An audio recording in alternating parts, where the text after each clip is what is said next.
The Overwatch League's May Melee saw several interesting matchups on the first day of the tournament.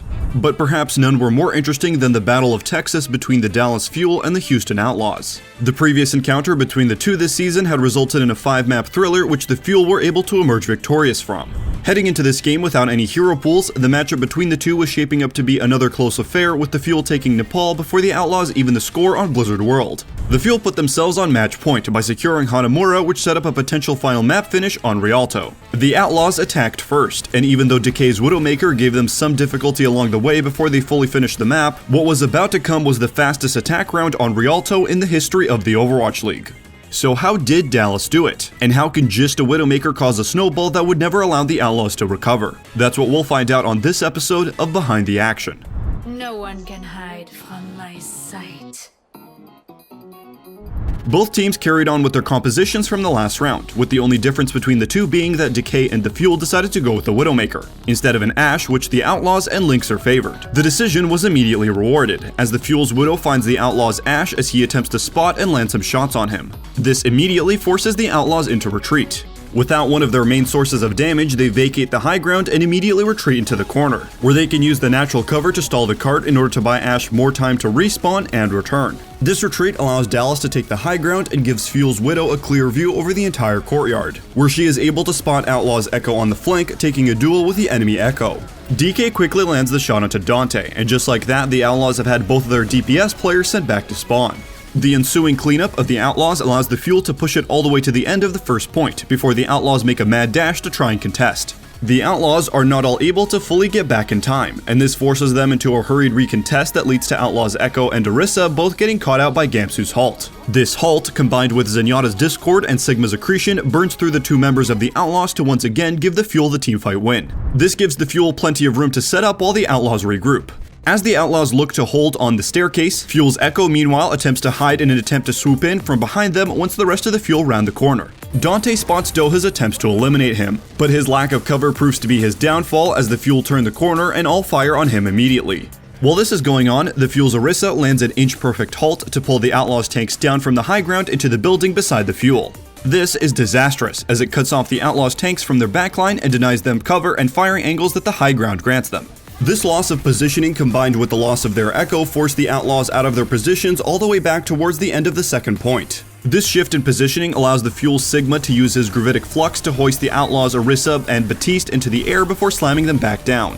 This forces repels Batiste to use Immortality Field to save himself and Hydration's Orisa, before throwing out some heals and using his Amp Matrix in an attempt to push the Fuel back. At this time, the Fuel's Echo chooses to duplicate onto Sigma, and alongside another friendly Orisa halt is able to eliminate both of the Outlaws' tanks with his Gravitic Flux, winning them the fight and then the point. After capturing the second point, the Fuel push forward. They use Closer's Amplification Matrix to keep applying pressure with increased damage and prevent the Outlaws from contesting them. This allows the Fuel to take various positions around the choke, but unfortunately Doha's Echo gets caught out in an attempt to flank. This gives the Outlaw their first opening pick of any teamfight so far on this defense. This advantage is short-lived, as DK's Widow threads the needle to find the enemy Zenyatta and quickly evens up the numbers. As soon as Widow lands the headshot, the Fuel go on the aggressive once again. Gamsu throws down Bongo, boosting their damage, which forces the Outlaws to retreat into cover. The Fuel's Orisa has other plans, as she uses her halt to once again bring the two Outlaw tanks out of cover, where the Fuel's Zenyatta is able to land the final blow onto the enemy Orisa. With the Fuel firmly in the driver's seat, they go for their final offensive, with Crimzo capitalizing on the infra site to take out Repel's Batiste before joining his team with the Transcendence. They complete the attack in a record time of 3 minutes and 10 seconds. The Fuel continue to keep up the pressure. The Outlaws, nothing they can do. 5 minutes and 11 seconds on the time bank. That very well could be the fastest time in Rialto history. Was that too quick? Let's rewind. The best way to understand how the Fuel were able to constantly push the payload and win teamfights is to look at all the resources they had at their disposal. Up until the last minute attempt to stall the cart out, the Outlaws only used one ultimate during the entire Fuel attack round. Due to the Fuel being able to constantly win teamfights, they were able to continuously build their ultimates whilst denying the Outlaws any opportunity to build theirs. This then leads to a snowball, with the Fuel having more and more resources available to use over the next few teamfights. This snowball means the Outlaws are constantly working against an ultimate advantage and require a large mistake by the Fuel to give the Outlaws the opportunity to win a teamfight. All of this comes from DK's Widow being able to pick Lynxer's Ashe at the start of the round. These two picks and the subsequent eliminations of the rest of the Outlaws are staggered over a couple of seconds. This matters immensely, as it splits the spawns of all of the Outlaw players and never allows them to fully regroup and take the fight against the Fuel as a full 6. A secondary issue that arises from the stagger teamfights is that it never allows the Outlaws to take any teamfight on the cart or even attempt to contest the cart either. During the entirety of the Fuel's attack run, they are able to keep the cart in near constant motion. This is due to smart ability usage by the Fuel and the Outlaws constantly playing at a disadvantage. Take that sequence from where the Fuel capture the second point to where they finish their capture on the third. From the moment they capture the second point, they immediately push forward and take positions around the choke point. As the Outlaws begin to regroup, the Fuel use their amplification matrix on the main point of re-entry for the Outlaws. This forces them to have to stay in cover and hold off on a push until the ultimate is finished.